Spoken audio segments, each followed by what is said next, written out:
kur regjistrojnë kursantët e Akademia Berberat, neve kur japim teori, mbas teorisë që të kaloj një hap më tej, domethënë teori praktik, neve I bëjmë provim, apo jo.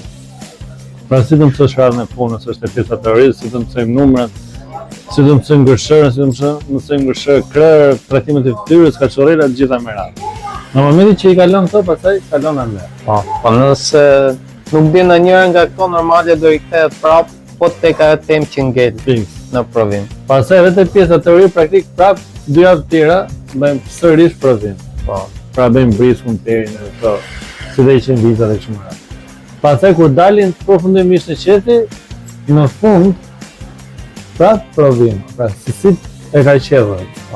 Aty pastaj testohet teoria, teori praktika, edhe pjesa praktike. Pra është me rregull çdo gjë, edhe 99% e kursantëve janë në top form, pra qetin vetë në fillim deri në fund pa asnjë problem. Sepse mësoj shumë mirë edhe ka dhe shumë praktik, kjo është ideja. Normale, praktika është. Për të gjithë ata që kanë dëshirë të bëjnë një kurs berberi, hajde regjistroni te ne. Edhe t'ju nxjerrim 100% berbere, e keni të sigurt.